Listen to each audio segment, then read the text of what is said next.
Гордана, вие сте символ на борбата за ретките болести, но пред се сте мајка на дете со ретка диагноза. Како изгледаше вашето прво соочување со диагнозата и каде ја најдовте силата да ја претворите личната болка во општествена мисија? Првенствено благодарам на поканата, благодарам на вас, на медиумите, што секој сте заинтересирани да се зборува за ретките болести, не само во месецот на ретки, туку воопшто. Вашата телевизиска куќа е секога заинтересирана за нас. Како што кажавте, моето патешествие почна пред 12 години со добивањето на диагноза на мојот син Алпорт синдром. И пред 12 години немаше лек за ова ретка болест, меѓутоа нема и уште ни сега.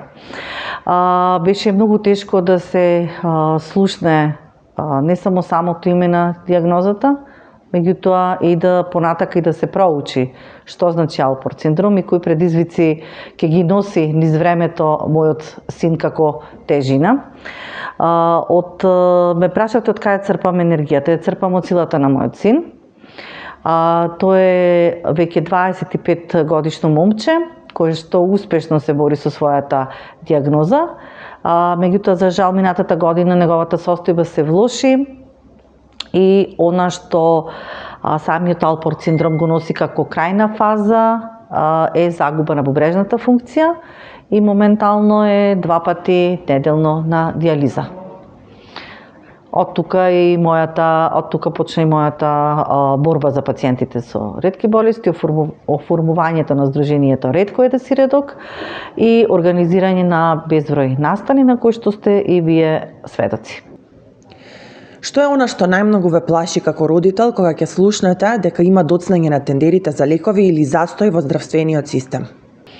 Како и секој родител, така и мене би ме прашал, би ми сметало и би ме плашело доколку за моето дете има лек. Како што кажав, нема, меѓутоа јас се соживувам и со судбините на другите пациенти со ретки болести, особено на родителите и на деца со ретки болести, бидејќи нивниот страв дека нивното дете ќе остане без следната количина на лекови за неговиот третман, навистина е многу тешка, бидејќи доколку се остане без лекеве, да речеме, доза за третманот, значи некогаш значи екстремно влошување на самата состојба, некогаш значи и смрт. Секој февруари ја запознаваме јавноста со нови диагнози. Дали државата конечно почна да ве слуша или се уште многу работи зависат само од вашиот личен притисок и ентузијазам? Како е да се биде пациент со ретка болест во Македонија? Тежок, пред се, бидејќи самото ретко, по самото име, значи нешто непознато. Првин да се соочите со самата диагноза е претерано тешко. Уште ако нема лек, тежината станува уште поголема.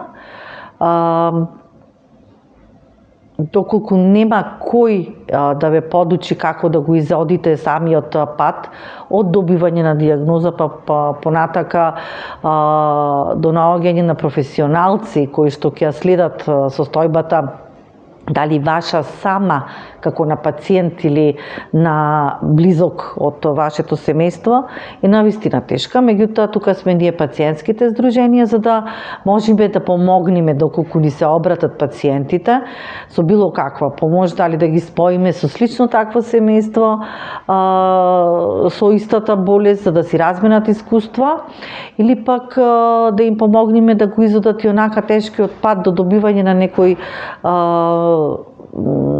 социјални права кои што ги следуваат од државата, бидејќи и тука некогаш системот знае да затаи и не секој пациент со ретка болест доколку нема видливи знаци од болеста, значи не може да се стекне со сите права кои го следуваат од социјална заштита. Мојот глас е најбитно во моментов во овие изминати години што одекна силно не само низ Македонија, туку низ целиот свет. Ако сме по нешто добро препознаени во светот, тоа е по 8 ретки поштенски марки, по осветлување на Самуиловата тврдина први во светот веќе години назад. Исто така и ги запознаваме ретките болести, самата кампања е уникатна зашто добиваме и доста пофалби и од светската заедница за ретки болести, меѓутоа и од професионалците кои што се бават баш со ретките болести. Дали допревме до властите? Допревме со самата кампања, ги запознаваме ретките болести, бидејќи не е лесно преку цела година да работиш само за 28 дена, меѓутоа и тука не застануваме. Значи, кампањата ги запознаваме ретките болести од овие 8 години, ќе добие наскоро и печатено издание. Сите тие дијагнози кои што ги работевме изминатите години, добиени се дозвола за да се испечатат и како таков прирачник се надевам дека ќе им помогнеме на идните лекари и специјалисти. Што е она што најмногу недостига во нашиот здравствен систем? Дали е тоа лекот или психолошката поддршка? Се. Едноставно од сето тоа што го спомнавте, се недостига. Значи, навремено распишување на тендери. Еве сега слушаме од министерот дека ќе се распише 3-годишен тендер за ретки болести, кој што бил во фаза на подготовка. Не сме запознаени како се планира да се направи тоа и за прв пат тоа ќе се прави. Така да не можам тука стварно ништо да ви кажам. Она што најмногу им фали на пациентите со ретки болести се системски решенија за нив, да бидат со самото регистрирање во регистарот за ретки болести, кој го имаме, што е добро за Македонија, системот да ги препознае како такви и автоматски да им ги даде сите права кои што ги заслужуваат. Значи, затоа се потребни тие системски решенија. Не пациентот да го брка системот, туку системот да го препознае како таков и да му ги пружи сите подобности кои што му следуваат, бидејќи секој еден живот е вреден. Така, до што потешко се стигнува? До лекот или до вистинската дијагноза?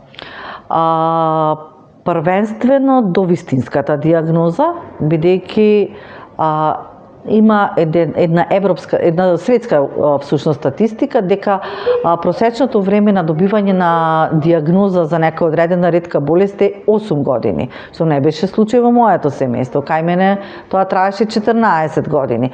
Меѓутоа и кога ќе се добие таа ретка дијагноза, со оглед на тоа што само за 5% од ретките болести има некаква терапија на светско ниво, треба да се види дали таа терапија се носи во Македонија и ако се носи во Македонија, значи треба да лекарите, значи цела процедура е лекарот да свика конзилиум, па да те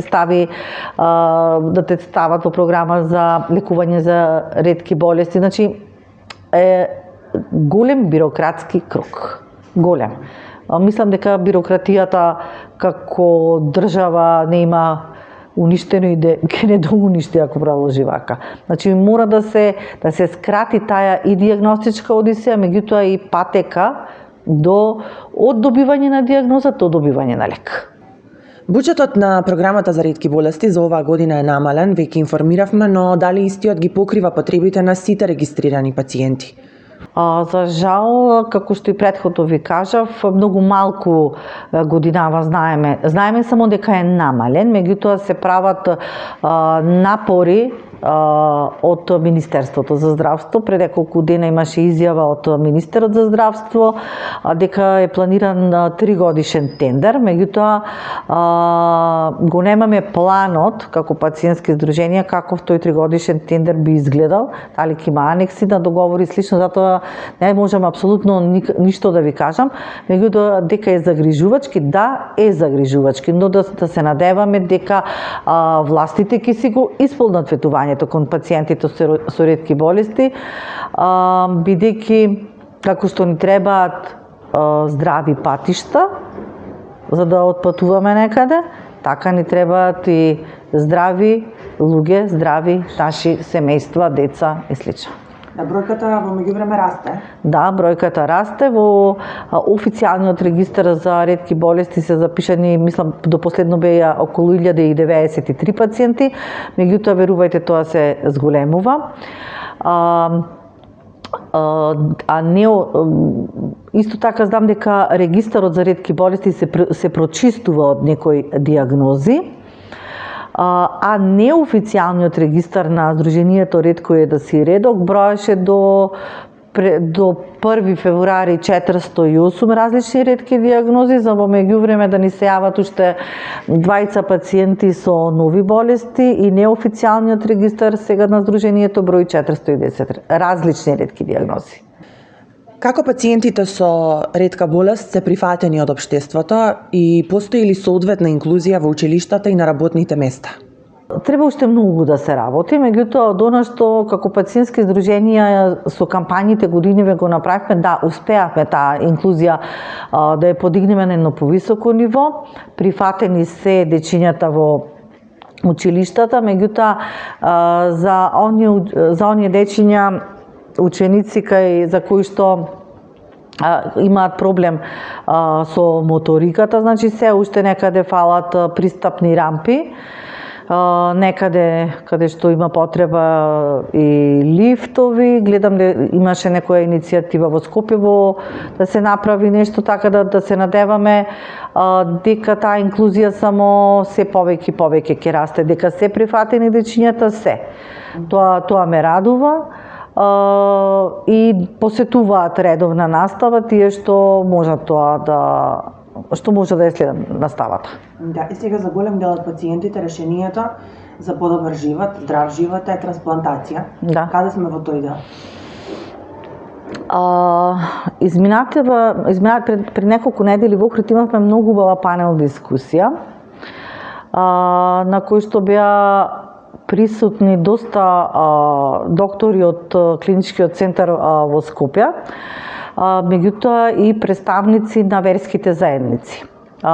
Дека е исчекор направен за подигање на јавната свест за трансплантацијата меѓутоа треба уште многу да се зборува, треба уште многу да се работи, меѓутоа ако јас лично се прашувам, можеби треба да се направат и некои одредени измени во самиот закон за трансплантација.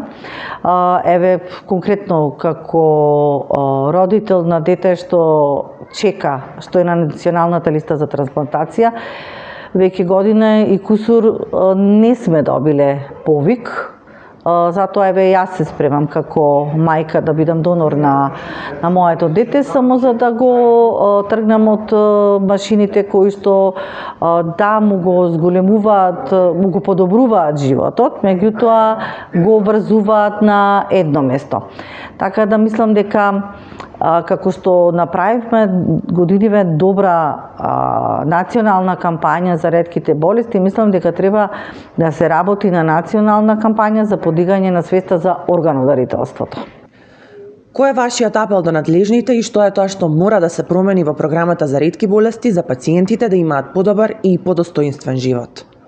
Навремено распишување на тендери е секогаш она што години наназад го зборуваме. Меѓутоа и збогатување на програмата за лекови за ретки болести со нови иновативни лекови и сакам да им порачам на институциите дека ние не сме само бројка запишана во регистарот за ретки болести и дека ние не сме само статистички податок кој го јаде буџетот за ретки болести. Ние сме луѓе на кои што им треба достоинствен живот. Благодарам.